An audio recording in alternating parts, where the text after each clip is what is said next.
సంతానం కలగడానికి అలానే ఒకవేళ మీరు సంతానం కలగడం కోసం ఏదైనా ట్రీట్మెంట్స్ తీసుకుంటున్నట్లయితే ఇవి సఫలీకృతం కావడానికి ఈ రెండింటికి కూడా ఉపయోగపడేటువంటి లలితా సహస్రనామ పారాయణ విధానాన్ని ఈరోజు మీకు తెలియజేస్తారు.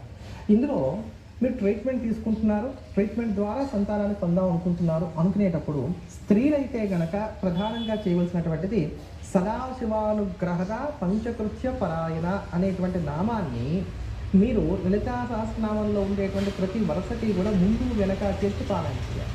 అమ్మవారి యొక్క ఫోటో పెట్టుకొని చక్కగా దీపారాధన చేయండి. ఈ నామం ఏదైతే ఉందో సదాశివానుగ్రహద పంచకృత్య పరాయణ, దాని తర్వాత మొదట్లేదు శ్రీమాత శ్రీమహారాజ్ని శ్రీమత్ సింహాసనేశ్వరి సదహద పంచకృత్య పరాయణ, సదాశివానుగ్రహద పంచకృత్య పరాయణ, ఉచ్చద్వాన సహస్రావ చతుర్భావ సమన్విత, సదాశివానుగ్రహద పంచకృత్య పరాయణ. ఇలా లలితసహస్రనామంతా పారాయణ చేసి వెన్న నైవేద్యంగా సమర్పించాలి. ఇలా వరుసగా 41 రోజుల పాటు మండల దీక్షగా చేయాలి.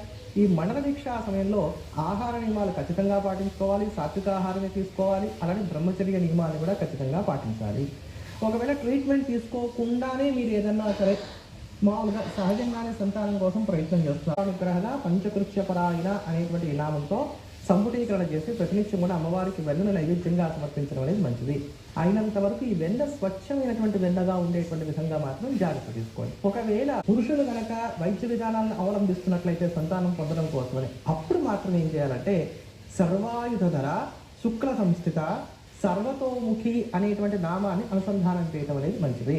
ఒకవేళ వీళ్ళకి ఏదైనా కౌంట్ తక్కువగా ఉంది, లేకపోతే రకరకాలైనటువంటి ఇబ్బందులు ఉన్నటువంటి కారణం చేత మగవాళ్ళు ట్రీట్మెంట్ తీసుకుంటున్నారు సంతానం కోసం అనుకున్నప్పుడు మాత్రం దీన్ని అనుసంధానం చేయడం అనేది మనకి మంచిది. మళ్ళీ చెప్తున్నాను, సర్వాయుధర శుక్ల సంస్థిత సర్వతోముఖి శ్రీమహారాజ్ని శ్రీమత్ సింహాసనేశ్వరి సర్వాయుధర శుక్ల సంస్థిత సర్వతోముఖి, అదే ప్రకారంగా మళ్ళీ తర్వాత లైన్ అలా మొత్తం వెళుతూ చేసుకోండి. 2 విధానాల్లో కూడా నైవేద్యం మాత్రం వెన్న పెట్టడమే మనకి ఎప్పటికీ కూడా మంచిది.